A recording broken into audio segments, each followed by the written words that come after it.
And I'd like to thank the Climate Social Forum for inviting me this evening. Let's see, let me share my screen, and we'll just jump right into a presentation that I've put together. Okay, I'll have to skip over some slides or go a little quickly in the interest of time, but let me jump into it.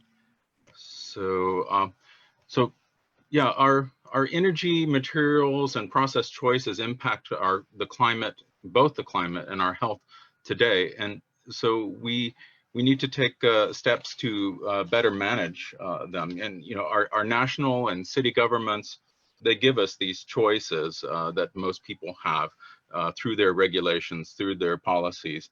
And the point I'd like to make is that science has solutions now. Dr. Mark Jacobson of Stanford University and his students, they're on their 4th iteration of a roadmap to zero emissions energy by 2040. They have proven that we have the technology to stop at least combustion processes now and move us more rapidly. So it's clear now that with the pandemic and what's been said earlier by Paulo and Roberto and Aldo, is that if we don't take action now to build back better, and as they were mentioning the WHO's manifesto for building back better and for emerging from COVID-19 with and a new economy, that if we don't take this concerted action now, we will face that rebound that Paulo had mentioned. And so these need to be, as he mentioned, targeted specific actions that we take. And this is in the interest of climate and health and economic growth as well. This is really just a win-win situation all across the board. Dr. Maria Nera mentions that, she's an endocrinologist, and she's the director of environment, climate change, and health at WHO. And she prescribes clean air as an endocrinologist. So we have up to 70,000 scientific papers that demonstrate that the associations between air pollution and health. And in my mind, I always consider air pollution and climate change, with the exception of agriculture, primarily one and the same. So these 20,000 deaths a day, that's 7 million deaths by 365 roughly. These 20,000 deaths a day that we see due to air pollution, this is our primary raison d'etre to accelerate our adoption of clean energy. So I had to delete some slides, but in this slide, I wanted to then dive into what's happening in a little bit of the pathophysiology of what air pollution is doing, because this is what I've found is motivating people to care about not necessarily climate risks that may or may not happen. And this is everyday people are not really responding to that, but they are responding when you tell them that the health effects of what they're breathing. And you see the little black blob here, that's diesel particulate matter. Swiss IMPA, the Swiss government researchers, had determined a couple years ago that the average diesel particle is 18.5 nanometers. Now, this scale here gives you an idea. It's actually 1/5 or 1/6 the size of the current virus, and it's as small as viruses. And in fact, it's only perhaps twice the size of a DNA-based pair. And these particles we know are and this was mentioned by Professor Sir Stephen Holgate in the recent case yesterday with Ella Roberta, that the coroner's judge has determined that air pollution was a underlying cause of that young girl's death, who died at 9 years of age. And part of the cause that he described, the pathophysiology of it, is that these nanoparticles, and in this study that we're looking at, you can see black carbon nanoparticles, and this is a study of the human lung cells in a petri dish. But what we see here, the little green bars are, these little green bars are the human lung cells after 4 hours that were exposed to laboratory created nanoparticles that were ultra clean. And then the other black carbon nanoparticles were taken from a wood smoke chimney. Those are the blue bars, and on average causing cell death, a large percentage of cell death of the human lung cells within 4 hours. And the control is the yellow bar that you see there. So what this tells us is that it's the volatiles, it's the VOCs and the polycyclic aromatic hydrocarbons, these toxins in the air that are created when we do combustion, whether it's automobiles or power generation, factories, or in this case, burning wood smoke. It is those volatiles like formaldehyde and benzoalpha-pyrene that are causing the damage to the cells and cause damage to the Ella Roberta, and was contributed to her death.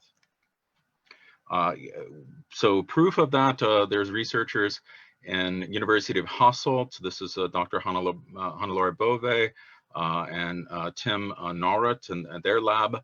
And what you see here is the little white arrows are pointing towards black carbon nanoparticles. They have a new method where they're beaming a femtosecond of laser light, and the black carbon nanoparticles light up. And so they're working on perfecting this and making it, shrinking it down to be able to go into testing centers around the world.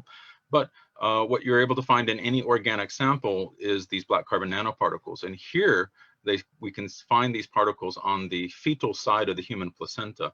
So it gives us a pretty good idea, and they have found them throughout organs and samples as well. So these particles are reaching every organ of the body. So now turning towards solutions and data, and what can we do? How are we going to fix this? A lot of people will absolutely concede that air pollution is harming health, but many people not. So I covered some of the health part there. But what I am an advocate of, and I know after hearing some of the other speakers, is open data and transparency and expanding capacity in a low-cost manner.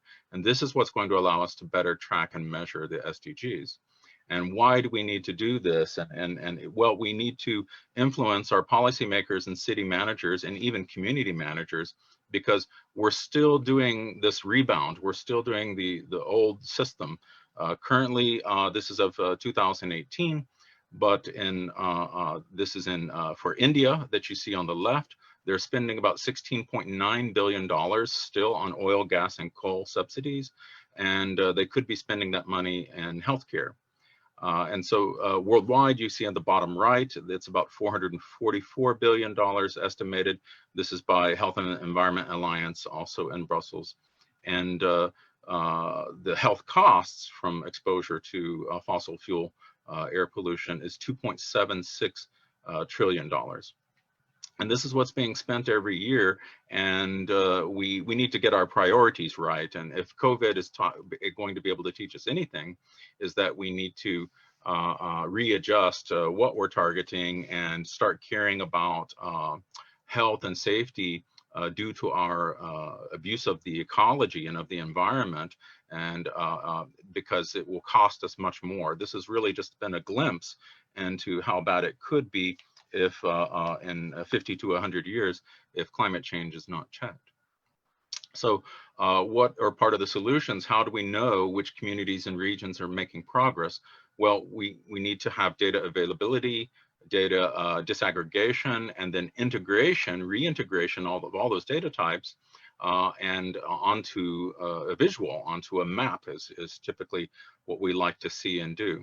I'll go ahead and skip ahead, but this is a key thing. And so how are we going to do that? Well, there are different ways, but I'm an advocate of citizen science, but also allowing other experts in other fields who maybe perhaps are not data visualization experts or don't have one on their team to be able to use more and more types of tools. And the example I'm giving, as was given earlier, is that Dr. John Snow was the father of modern epidemiology. And my point here is he basically went and did surveys of people and then mapped that information. And so this was association, but it was good enough. It's very similar to what a lot of citizen scientists are doing now.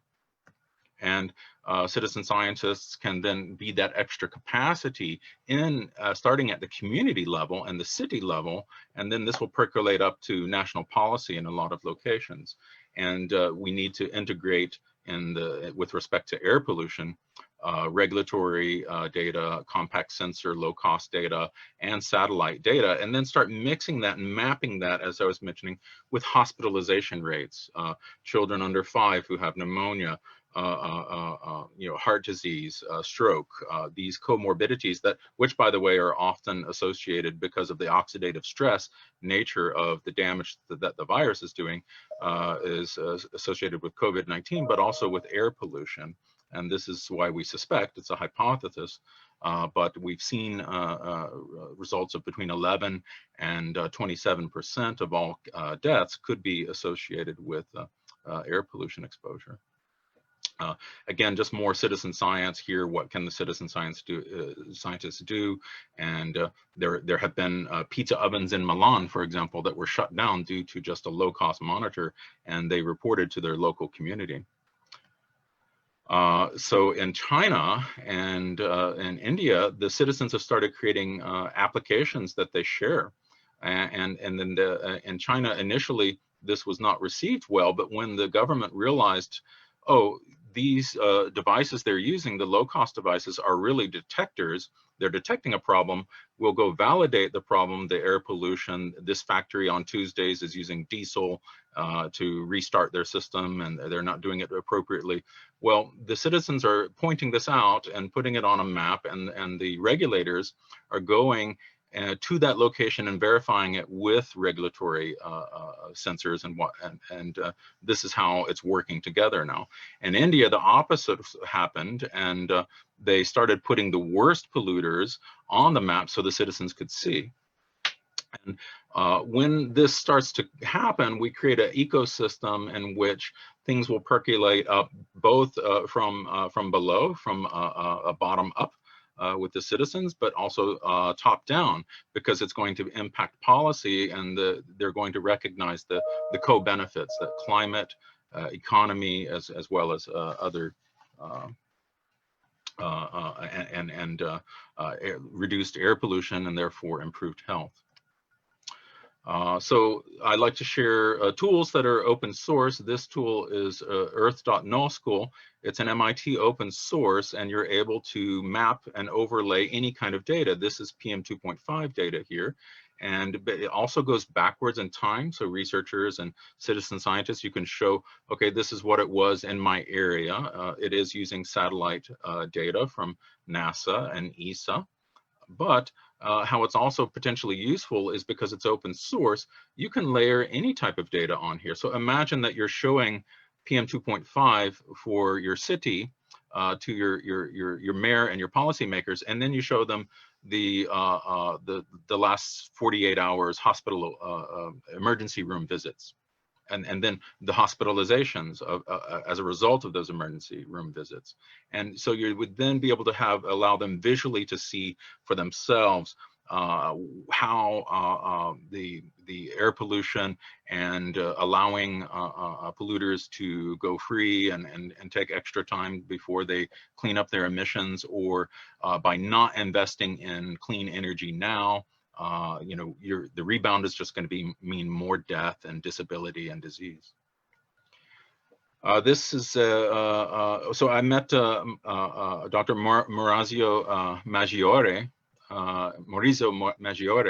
in Brussels and also Zurich, and this is a solution that with the Joint Research Center they've put together, and it's for tailpipe emissions.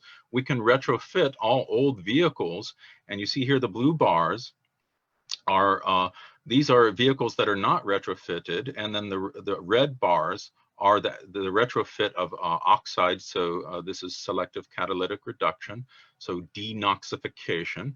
this NOx gases that's being absorbed onto the surface of the black carbon nanoparticles. It's believed is causing a lot of this damage in addition to the other volatiles. This is a solution that we have ready. It's available now. And I want to point out that this uphill, almost no one tests uphill, but leave it to Europe will do it. And but this is 3,300, right? So it's twice this. It goes off our paper, off our page here, out of our view, how much oxides of nitrogen. And so that's not even part of the standard. We don't even test for that, not even in the real world road conditions that were done after the Volkswagen scandal. So my point is we have solutions for a lot of these things, and we have solutions for allowing any community at a community level, as more and more environmental data is available. In this case, this is someone I work with at WHO, Dr. Pierpaolo Mudu, who makes AirQ Plus, and this tool allows anyone to enter air pollution data, and they get the years of life lost and the disability adjusted life years out of it, and it's very flexible and you can change it as you need to. Some more WHO tools that are open tools, again, open data, open tools, transparency. You can go to the website or email that team there and they can get back to you.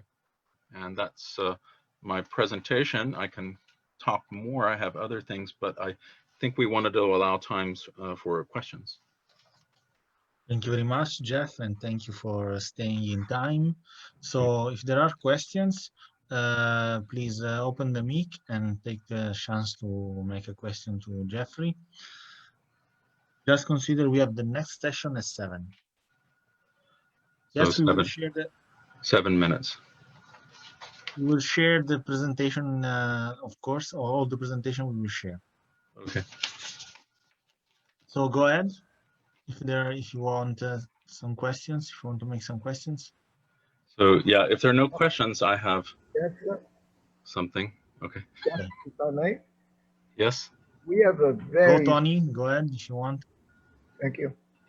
We have a very serious problem in situation. Can you hear me? It's a little faint, but yes. We have a very serious situation.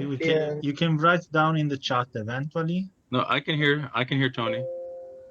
We have a very serious situation in Southern California, in the Imperial Valley. Particulate emissions the index comes every day at 130, 140, 160 from the international and from the EPA index with the purple air monitors, because the government monitors are not functioning, and this is mainly from burning. Can you address that? What should be done? We have several people, citizens, working on the situation. Right. Yeah. What would be the steps? Yeah. What I had suggested and what you saw there is. I cannot hear you. Oh, you can't hear me? I think everyone else can. Wait a moment. I'm not muted, or I didn't mute myself. Go ahead. Okay. Yes, you can hear me now? Yeah. So I had to go over it briefly, but right after the Jon Snow, doing his own citizen science, right there, right on the next map, you saw where there were applications that could be used, right? And so citizens were using low-cost monitors and identifying hotspots and trouble spots. And I had to rush over that slide. And I actually do entire presentations on low-cost monitoring. WHO considers me I'm a consultant. I'm not speaking for WHO today. I'm speaking for myself. I forgot to say that at the beginning. But I'm their low-cost monitoring and community engagement, citizen science type of expert, right? And so what I would suggest that be done is that you can use these purple layers, and I even have purple layer maps in my presentations typically, and we can go offline and would be happy to share more with you. But for the group here today, simply what we would do is you begin to take action, and many communities and states won't be relying on the purple layer. There are sometimes issues with the purple air and relative humidity. It's counting a particle as a particle as a particle. So is this something that's health harmful as far as black carbon particulate or other particulate with silica in it or something like this, it's not known. But in the case where there's all the wood burning smoke and that's happening again and again, which by the way, associated with climate change in California, you're able to tell your local government, look, you need to have more of these mobile systems like they have in China. The citizen says, we have a problem over here. I detected a problem. You know, if we were in a movie theater, Tony, sorry, if we were in a movie theater and the smoke alarm went off, the theater manager would go and check on it, right? And we would all get up and respond because this is a health and safety problem, right? It doesn't matter how accurate it is. We've detected a problem. Okay, now the manager, and now in this case, the city manager, the community manager, can come in with a vehicle that has regulatory monitors and systems and then verify what the problem is. Is it rubbish burning, debris, garden debris? Is it, has a forest fire started? And so, you know, this is how it could be used. And yeah, so if I have 2-3 minutes. We have 3 minutes. If there aren't any questions, I don't know. There is no. Okay, just responded. Okay. So when earlier when Paulo mentioned how very important it is that unless targeted investment and intervention is done, right, and taken, then we'll have the rebound and we're going to go back to normal and we won't be building back better, right? And I wrote something recently that's been getting a lot of reading, and I'm just going to read 2 paragraphs from that. Sorry. But so part of the solution in my mind, and this has been called for before, I'm not the first, but it's timely to say it again now, right? But I believe the solution requires an international trade agreements to promote fair trade that considers the damage to ecology and human health. Many lower and middle income countries keep their emissions and environmental regulations and enforcement protections weak in order to attract foreign investment. They're told that other nations are not enforcing those air pollution standards. And so they're being outbid by another country who wants to build a factory there. And so the local policymakers are either unaware or they're neglectful of the health and well-being of their people. And so what I propose is that the World Trade Organization or the United Nations or the G20 or some regional trade organizations, they must end the willful use of these unethical practices and investments that knowingly profit from human suffering due to air pollution exposure. And these emissions also add risks to our economic stability and longevity due to climate change. And the World Economic Forum has described the need for sustainable development to be taken seriously, but its members seem to be waiting for some sign or event. Well, this is the sign or event that we're waiting for, this pandemic. So perhaps the awaited event is the coronavirus pandemic, and the pandemic has taught us a lesson about our neglect of the environment and the systems. And as many as 27% of COVID-19 deaths, by one estimate, that's one paper, it's emerging evidence, in Asia, are associated with long-term exposure to air pollution. So this economic devastation of the pandemic and the knowledge that we have about how our choices are impacting our environmental health, it's it's really described, and this takes us back to the WHO manifesto for a healthy recovery from COVID-19. And I believe, and as you mentioned in your presentation, and also